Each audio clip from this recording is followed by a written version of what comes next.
여러분 반갑습니다. 오늘도 루이스 벌크업 조직 진학, 오늘 교회론에 관한 내용들을 공부하고 있습니다. 이번 시간에는 성찬에 관한 그러한 내용들과 관련해서 지난 시간에 성찬이 의미하는 것들에 관한 내용들을 배웠습니다.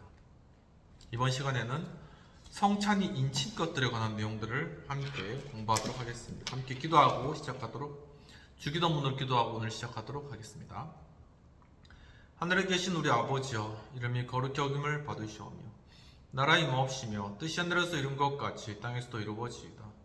오늘날 우리에게 일용할 양식을 주옵시고 우리가 우리에게 죄 지은 자를 사하여 준 것 같이 우리의 죄를 사하여 주옵시고 우리를 시험에 들지 말게 하옵시고 다만 악에서 구하옵소서. 대개 나라와 권세 영광의 아버지께 영원히 있사옵나이다. 아멘. 지난 시간에 성찬과 관련되어서 성례가 의미하는 것들은 바로 이 떡과 포도주를 통해서 그 이상의 영적인 진리들을 표현하고 있는 것이다 라는 것.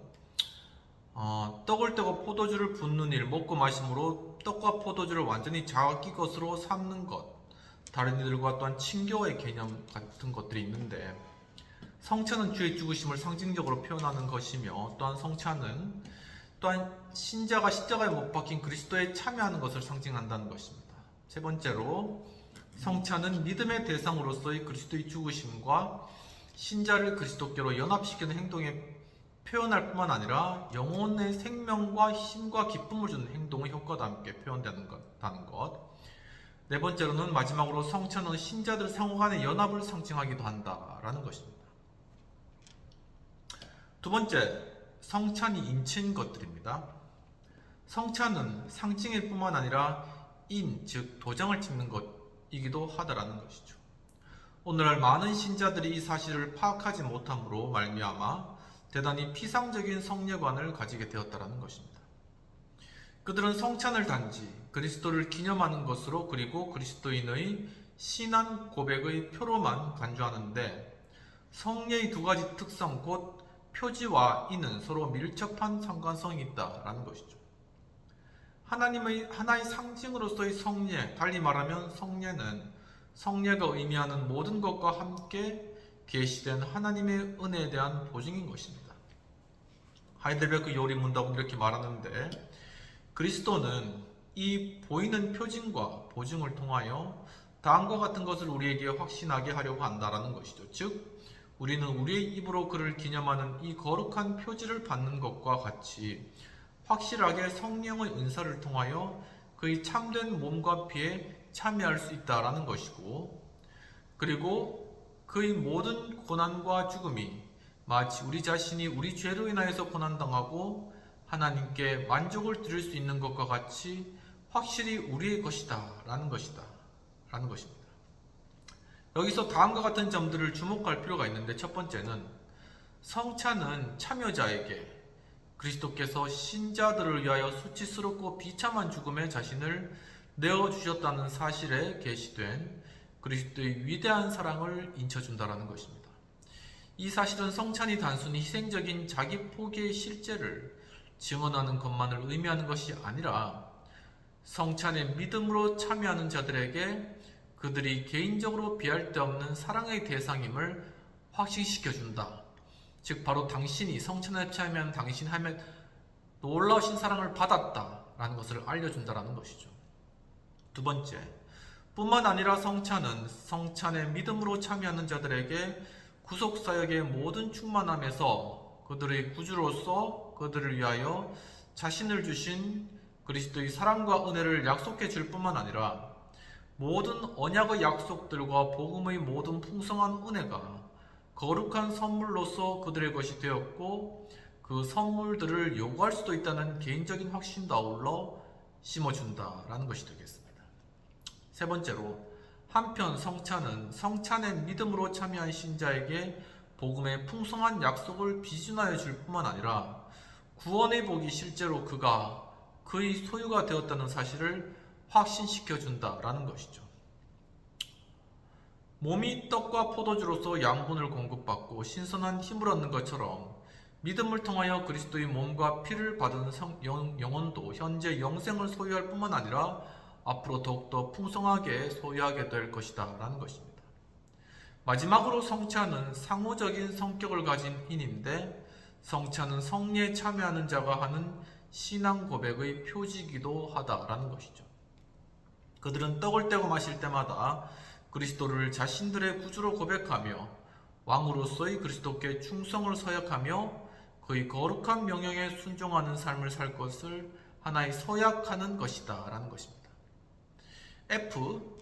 성찬 시에 임하는 성례적 연합 또는 혹은 그리스도의 실제적인 임재의 문제와 관련된 부분입니다. 이 문제와 더불어 우리는 예수 그리스도의 교회에서 오랫동안 의견 차이를 보여왔고 지금도 의견 차이를 좁히지 못하고 있는 문제에 접하게 되는데 표징과 표징이 의미하는 것의 관계, 곧 성찬 시의 그리스도의 임재의 성질의 문제에 대해서는 한 번도 의견의 일치를 본 적이 없다는 것이죠. 여기서 네 가지 견해를 다뤄보자라고 교수님께서 이야기하고 계십니다.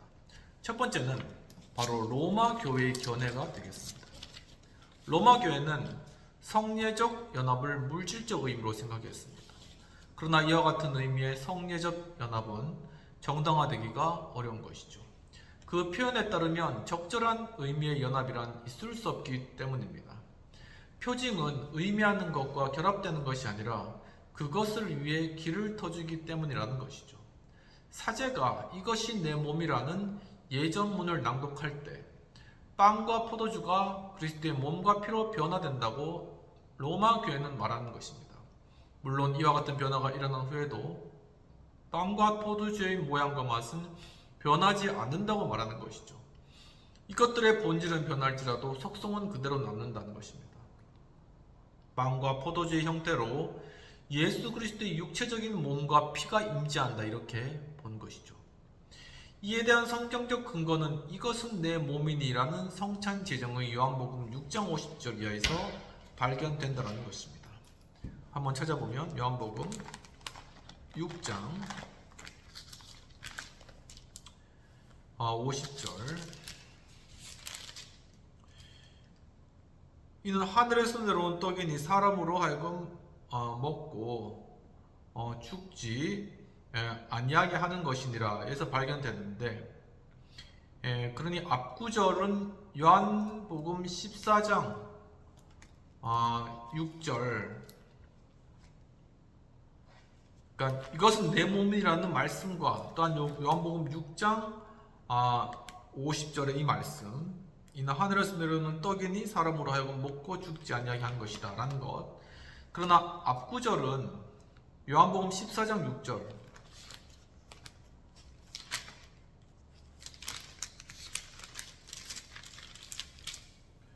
예수께서 이르시니 내가 곧 길이요 진리요 생명이니 나로 말미암지 않고는 아버지께로 올 자가 없느니라.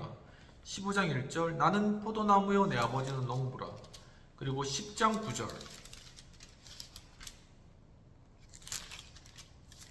내가 문이니 누구든지 나로 말미암아 들어가며 구원을 받고 또 들어가며 나오며 꼴을 얻으리라. 여기서 보면 문, 길 이런 것들이 다 예수님께서 비유적으로 쓰신 것이죠. 그러니까 예수님께서 나는 뭐다 이렇게 했을 때 그것은 비유를 의미한다는 것입니다. 그렇기 때문에 성찬 역시도 이것은 내 몸이라고 했을 때 그게 정말 몸이 아니라 그 몸을 비유고 몸의 그 의미를 상징한다라고 그렇게 봐야 된다는 것이 벌크프 교수님의 의견인 것이죠. 뒷구절을 문자적으로 이해하면 성찬을 먹는 자마다 하늘에 가지만 성찬을 먹지 못하는 자는 누구도 영생을 얻지 못한다는 것을 가르치는 것이 되어 로마 교회 자체도 허용할 수 없는 것이 될 것이라는 것입니다. 더욱이 63절은 요한복음 6장 63절을 말씀하신 것 같은데 살리는 것은 영이니 육은 무익함이라 내가 너에게 이른 말은 영이요 생명이라. 분명히 영적인 해석을 지칭한다라는 것이죠. 뿐만 아니라 예수께서 떼신 떡을 그 떡을 다루는 몸과 동일시하는 것은 전적으로 불가능한 해석이라는 것입니다. 뿐만 아니라 성경은 본질이 변화된 것으로 가정된 떡까지도 그대로 떡이라고 부른다는 것이죠. 이와 같은 로마교의 견해는 인간의 감각에도 맞지 않는다는 것입니다. 떡과 포도주의 모양과 맛을 실제로 몸이요 피라고 믿을 것을 우리에게 요구하고 있기 때문이라는 것입니다. 실체와 속성의 분리를 믿는 것과 물리적인 몸이 동시에 여러 곳에 임하는 것을 믿는 것은 인간의 이성에 반하는 것이다라는 것이죠. 따라서 성체를 높이고 숭상하는 것은 잘못된 것이다라는 것입니다. 결론적으로. 이제 두 번째는 루터파의 견해입니다. 루터는 화채설을 거부하고 그것을 공제설로 대처한 것이죠. 루터에 의하면 떡과 포도주는 아무런 변화가 없이 남아있으나 그럼에도 불구하고 성찬에는 떡과 포도주 안에 그리고 그 아래 그리고 그것들과 함께 몸과 피를 포함하는 그리스도의 전 인격이 신비스럽고 기적적인 방법으로 임재한다라는 것입니다. 공제, 그러니까 같을 공이잖아요. 있을 제, 그러니까 바로 그 성찬에 그리스도가 함께 한다. 이 공제설인 것이잖아요. 루터와 그의 추종자들은 그리스도의 육체적 몸과 피가 성찬시에 장소적으로 임재한다라고 주장하는 것이죠. 루터파는 때때로 자신들이 성찬시에 그리스도께서 장소적으로 임재한다고 가르친다는 사실을 부인하면서 장소적, 로컬이라는 단어를 달리 해석하는데 죄송합니다. 그리스도의 육체적 본질이 장소적으로 임재한다는 말은 모든 다른 몸들이 같은 공간으로부터 배제된다는 뜻은 아니며 그리스도의 인성이 어디에나 있지 않다는 것, 예컨대 하늘에는 없다는 의미도 아니라는 것입니다. 그것은 다만 자성이 자석 안에서 장소적으로 임재하고 영혼이 육체 안에서 장소적으로 임재하는 것처럼 그리스도의 육체적 본질이 성찬 안에 장소적으로 임재하는 말이다 라는 것입니다. 따라서 그들은 소위 입으로 먹는 것을 가르치고 있는 셈이다라는 것이죠. 이 말의 의미는 성찬시의 떡과 포도주에 참여하는 자들은 단순히 믿음을 통하여 주의 몸과 피를 자기의 것으로 소유하는 것만이 아니라 그것들을 신체의 입으로 먹고 마신다. 이렇게 보는 것이 공제설의 입장이라는 것이죠. 합당하지 않은 자도 성찬을 받으나 그에게는 정죄밖에 안 된다. 이 견해는 로마 가톨릭 교회의 견해와 별반 다른 것이 없는 견해이다라는 것입니다. 이 견해가 속성의 변화 없는 본질의 변화의 반복적인 기적을 포함하지는 않지만 말이다라는 것입니다. 그러나 속성의 변화 없이 본질만이 변화하는 기적은 있을 수가 없다라는 것이죠. 더욱이 이 교리는 주의 영광스러운 인성이 편재한다는 불가능한 교리를 가르치게 되는 바, 이는 루터파도 부인하는 교리다라는 것입니다. 그렇다면 세 번째는 쯔빙글리의 견해가 되겠습니다. 쯔빙글리의 성찬론에는 결함이 많다는 생각이 지배적이고 이 같은 생각에 근거가 전혀 없는 것은 아니라는 것입니다. 그는 성찬이란 하나의 표징 또는 상징으로서 영적인 진리와 복을 비유적으로 표현하고 상징하는 것에 지나지 않으며 그 상징을 받는 것은 그리스도께서 죄인들을 위하여 행하신 일을 단순하게 기념하는 그리스도인의 신앙 고백의 표에 지나지 않는다. 하나의 배지다. 그렇게 가르친다는 것으로 알려져 있습니다. 그러나 이 같은 생각은 이 스위스 개혁자를 잘못 이해한 것이다. 그러니까 그렇게 사람들이 이해하는 이해 자체가 잘못된 것이라는 말이죠. 그가 한 말 중 일부는 그에게 성례란 단순히 기념의식으로서 신자들이 서약하는 표지와 상징일 뿐이라는 사상을 전하는 것이 사실이라는 것이죠. 그러나 그의 저서에는 좀 더 깊은 성찬의 의미를 전달하고 성찬을 하나님께서 신자들을 위하여 하시는 일에 대한 인 또는 보증으로 간주하고 있는 내용이 들어있다는 사실을 놓쳐서는 안 된다는 것입니다. 사실상 시간이 지나면서 그의 생각을 조금씩 바꾼 것과 같다는 것인데 이 문제에 대해 그가 생각했던 내용을 정확히 결정하는 것은 매우 어려운 일이라는 것이죠. 그가 성찬론에서 모든 반지성적인 신비주의를 제거하고 소박하고 단순하게 성찬을 표현하려는 경향으로 과도하게 기울어졌던 것은 분명히 사실이라는 것입니다. 그는 종종 성찬은 단지 주의 죽으심을 상징하고 기념하는 것에 지나지 않는다고 말하기도 하였습니다. 그러나 성찬은 인 또는 보증이라고 말하기도 했지만 이러한 생각을 충분히 정개하지는 않았던 것 같다는 것이죠. 뿐만 아니라 그에게는 성례에서 하나님이 보증하신 것보다는 신자들이 서약한 것이 더 중요했다는 것입니다. 그는 그리스도의 몸을 받아 먹는 것과 그를 믿고 그의 죽으심을 의지하는 것을 동일시하였다는 것이죠. 그러니까 내가 주님을 의지함으로 그 의지의 의미로서 성찬을 먹는다, 이렇게 봤다는 것이죠. 그는 그리스도의 몸을 받아 먹는 것과 그의 죽으심을 의지하는 걸 동일시했는데, 그러나 그리스도께서 영적으로 신자의 믿음에 임재하신다는 사실은 부인하진 않은 것이죠. 그리스도는 다만 그의 신성으로만, 그리고 성찬에 참여한 신자들의 이해에만 임재하실 뿐이다 라는 것입니다. 네 번째는 개혁파의 견해가 되겠습니다. 칼빈은 다음과 같은 이유로 츠빙글리의 성찬론을 반대했는데, 첫 번째는 이 견해는, 츠빙글리의 견해는 성제에 나타난 하나님의 선물을 희생시키면서 신자들의 행위를 강조한다 라고 칼빈은 본 것이죠. 두 번째, 이 견해는 또한 그리스도의 몸을 먹는 것을 그의 이름을 믿고 그의 죽으심을 의지하는 것에 지나지 않는 것으로 본다라는 것입니다. 칼빈에 의하면 성찬은 단순히 그리스도의 과거의 사역, 곧 츠빙글레가 생각하는 바와 같이 죽으신 그리스도와 관련이 있을 뿐만 아니라 그리스도의 현재 영적 사역, 곧 영광 중에 살아계신 그리스도와도 관계가 있다는 것이죠. 과거를 기념할 뿐만 아니라 지금 현재의 그리스도, 그분과도 관계가 있다라고 칼빈은 본 것입니다. 칼빈은 그리스도께서 물론 육체적으로 그리고 장소적으로 성찬시에 임재하시지는 않았지만 몸과 피를 포함하는 전인으로서 임재하시며 또한 향유된다, 이렇게 말한 것이죠. 그는 신자들과 구주의 전인격적인 신비적 연합을 강조하는 것입니다. 그의 표현은 아주 명료하지는 않은데, 그러나 그가 전하고자 하는 뜻은 그리스도의 몸과 피가 성찬에 임재하지 않고 오직 하늘에만 장소적으로 임재할지라도 신자가 성찬에서 떡과 포도주를 받을 때 생명을 주는 감화를 그에게 전달한다. 그러니까 그것을, 떡과 잔을 먹을 때는 성령께서 주시는 감화, 감동을 전달해 준다는 것이죠.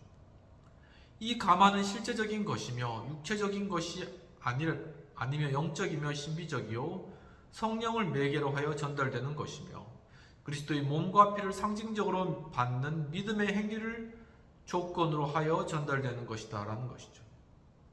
이와 같은 그리스도의 친교를 가능하게 하는 방식은 두 가지로 표현되는데, 한편으로는 수찬자가 믿음을 통하여 자신의 마음을 그리스도께 계신 하늘로 들어올리는 것으로 표현되는 것과, 다른 한편으로는 성령이 그리스도의 몸과 피의 감화를 수찬자에게 내리는 것으로 올라가는 것과 내려지는 것으로 표현된다는 것입니다. 댄리는 마치 수찬자가 성찬시에 그리스도의 몸과 피 자체를 받아먹은 것처럼 말한 칼빈의 표현을 단호히 거부하는데, 이것은 분명히 칼빈의 표현에서 애매한 부분이라는 것입니다. 어떤 때는 문제적인 의미의 육체적인 몸과 피를 지나치게 강조하는 것 같은 인상을 준다는 것이죠. 그러나 아마도 그의 말은 성리적으로 곧 비유적으로 이해하지 않으면 안 될 것 같다라는 것입니다. 이와 같은 칼빈의 견해는 우리의 신앙 고백에서 발견되는데, 이와 같은 칼빈의 교리에 대한 가장 보편적인 해석은 그리스도의 몸과 피가 다만 실질적으로 임재한다는 것입니다. 핫집 박사의 말을 빌리면 십자가에 달려 희생된 구주의 몸이 가져오는 덕의 효과는 자신의 주권적인 뜻에 따른 도구로서 성찬을 사용하시는 성령의 권능을 통하여 합당한 수찬자에게 임하고 전달된다. 바로 그렇게 해석되고 있다라는 것입니다. 그러면 G, 은혜의 방편으로서의 성찬 혹은 그 효력에 관한 내용이 되겠습니다. 주님의 직접 표징과 인으로서 제정하신 성찬은 그 자체가 이미 은혜의 방편이라는 것이죠. 그리스도는 자기 제자들과 모든 신자들을 위하여 이것을 제정하셨다라는 것입니다. 제자들이 성찬에 참여함으로써 유익을 얻는 것은 구주의 확고한 뜻이었다라는 것이죠. 주님은 성찬을 은혜 언약의 상징과 인으로 제정하셨다라는 것입니다. 상징적으로 먹고 마시는 행위는 자양분을 공급하고 소생시키는 것을 가르치는 것이죠. 요한복음 6장 48에서 58절과 고린도전서 11장 17절에 근거하고 있다라는 것입니다. 요한복음 6장 48에서 58절까지.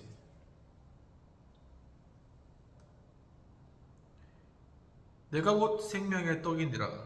너희 조상들은 광야에서 만나를 먹었어도 죽었거니와 이는 하늘에서 내려온 떡이니 사람으로 하여금 먹고 죽지 아니하게 하는 것이니라. 나는 하늘에서 내려온 살아있는 떡이니 사람이 이 떡을 먹으면 영생하리라. 내가 줄 떡은 곧 세상의 생명을 위한 내 살이니라 하시니라.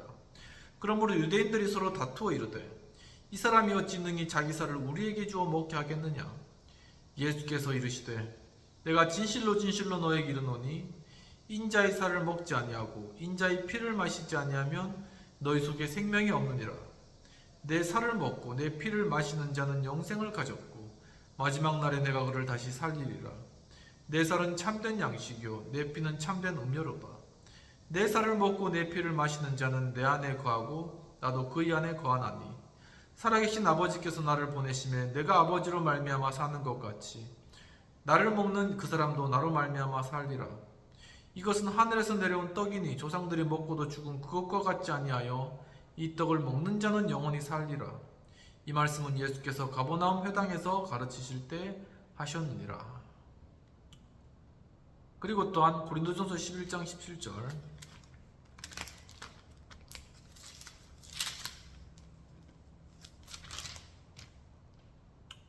내가 명하는 이 일에 너희를 칭찬하지 아니하고 이는 너희의 모임이 유익이 되지 못하고 도리어 해로움이라. 성찬에 관한 그런 내용인데 여기에 근거하고 있다는 것입니다. 첫 번째, 성찬에서 받는 은혜가 되겠습니다. 성찬은 신자들을 위해 제정된 것이므로 죄인들의 마음속에서 은혜의 사역을 창조하는 도구가 될 수 없다는 것이죠. 하나님의 은혜의 임재는 수찬자의 마음의 전제가 되는 것입니다. 예수님은 그를 따르는 자들에게만 성찬을 시행하신 것이죠. 사도행전 2장 42, 46절은 믿는 자들이 꾸준히 떡을 뗀 일을 계속 강조하여 온 것을 말한다는 것입니다. 사도행전 2장 42절.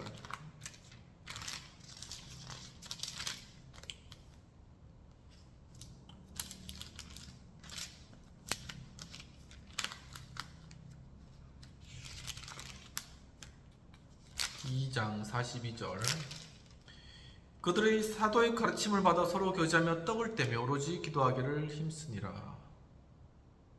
46절 날마다 마음을 같이해 성전에 모이기를 힘쓰고 집에서 떡을 떼며 기쁨과 순전한 마음으로 음식을 먹고. 그리고 고린도전서 11장 28, 29절은 성찬에 참여하기 전에 자신을 돌아볼 것을 강조한다는 것이죠. 고린도전서 11장 28절 사람이 자기를 살피고 그 후에야 이 떡을 먹고 이 잔을 마실지니. 29절 주의 몸을 분별하지 못하고 먹고 마시는 자는 자기 죄를 먹고 마시는 것이니라. 성찬에서 받은 은혜는 말씀을 통해 신자들이 받는 은혜와 그 종류가 다르다라는 것입니다. 성찬은 단지 말씀의 효력과 받은 은혜를 증가시킬 뿐이라는 것이죠. 그것은 끊임없이 그리스도께로 더 가까이 나아가는 은혜요, 영적으로 자양분을 공급받고 살리는 은혜요, 구원의 확신을 점점 증가시키는 은혜라는 것입니다. 로마 가톨릭 교회는 성찬이 주는 은혜의 목록으로 성화시키는 은혜, 특별한 현실적 은혜, 소죄의 용서, 죽어야 할 죄로부터의 보존, 그리고 구원의 확신을 열거한다라는 것입니다. 두 번째, 이 은혜의 사역의 방식이 되겠습니다. 그러면 성례는 이 점에서 어떻게 작용하는가라는 것이죠. 성찬은 은혜의 공로적인 원인인가? 성찬은 수찬자의 영적인 상태와는 상관없이 그에게 은혜를 전달하는가? 아니면 그렇지 않은가라는 것입니다. 첫 번째, 로마 가톨릭 교회의 견해가 되겠습니다. 로마 가톨릭 교도들에게 성찬은 하나의 성례일 뿐만 아니라 제사라는 것이죠. 성찬은 1차적으로 제사라는 것입니다. 그것은 십자가의 희생 제사의 피 없는 갱신이라는 것이죠. 이것은 그리스도께서 성찬에서 실제로 다시 죽으신다는 뜻이 아니라 어떤 점에서 그리스도께서 죽음과 방불한 외적인 변화를 겪으신다라는 것입니다. 주님은 떡을 가리켜 제자들을 위하여 주는 자기 몸이라고 말씀하셨고 포도주를 가리켜 그들을 위하여 흘리는 자기의 피라고 말씀하시지 않았는가라는 것이죠. 로마 가톨릭 교회의 논쟁가들은 빈번하게 이 제사는 대표적 혹은 기념적 성격을 가진다고 말하는 듯한 인상을 주기도 하지만 이것이 로마교의 교리는 아니라는 것입니다. 성찬에 나타나는 그리스도의 희생은 실제적인 그리스도의 희생으로서 화목을 이루는 효력을 지닌 것으로 간주되는 것이죠. 이 제사가 죄인에게 끼치는 공로가 무엇이냐라는 질문이 제기될 때 로마 교회 당국은 앞뒤가 맞지 않는 말을 한다는 것입니다. 그 대표적인 사례를 윌머즈의 기독교 지침서에서 볼 수 있는데 이 책은 많은 가톨릭 교회 계통의 학교에서 교과서로 사용하고 있는 책인 것이죠. 이 책 348쪽에 다음과 같이 기록되어 있다는 것입니다. 미사의 제사가 주는 열매를 우리는 다음과 같이 이해한다. 우리가 드리는 미사는 구속과 탄원의 제사로서 1. 자연적 은총뿐만 아니라 초자연적 은총까지도 전달하며 2. 죄와 죄에 대한 형벌의 사면을 전달한다. 그리스도께서 십자가 위에서 죽으심으로 우리를 위하여 마련하신 공로는 미사를 통하여 우리에게 전달된다. 미사의 제사를 구속의 제사라고 말하는 한 앞에 인용한 마지막 문장은 그리스도께서 십자가 위에서 이루신 공로가 오직 미사를 통해서만 미사에 참여하는 자들에게 전달된다는 것을 말하는 것 같다는 것이죠. 성례로서의 성찬에 관한 한 로마 가톨릭 교회는 성찬이 사제의 의식을 통하여 작용하는 것으로 가르친다는 것입니다.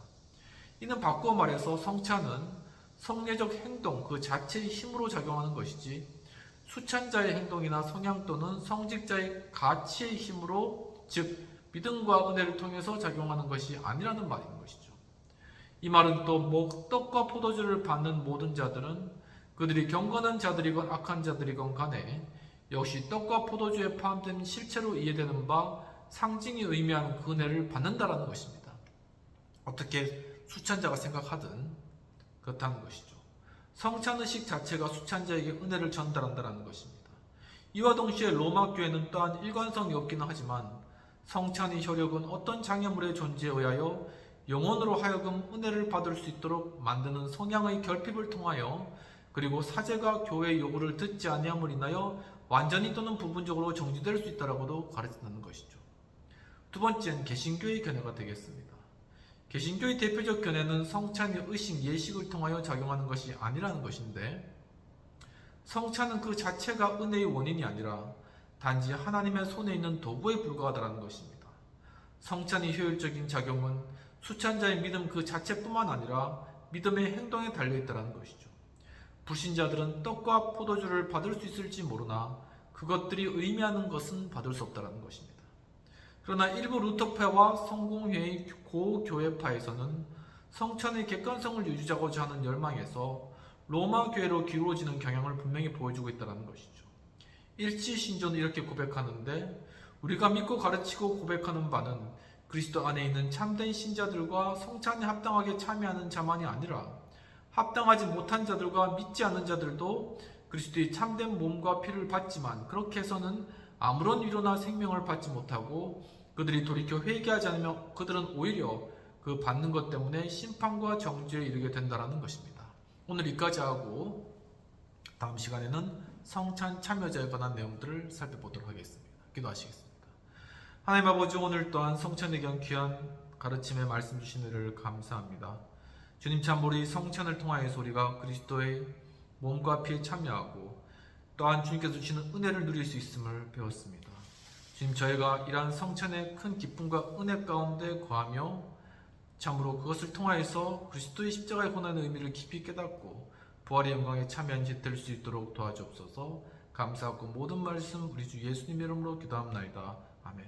오늘도 월급 조직 신학 또한 공부권에 함께 참여해 주신 여러분 감사합니다. 한 주간도 평안하시고 또 날씨가 많이 더운데 건강들 유의하시고 승리한 한 주 되시기를 축원합니다. 감사합니다.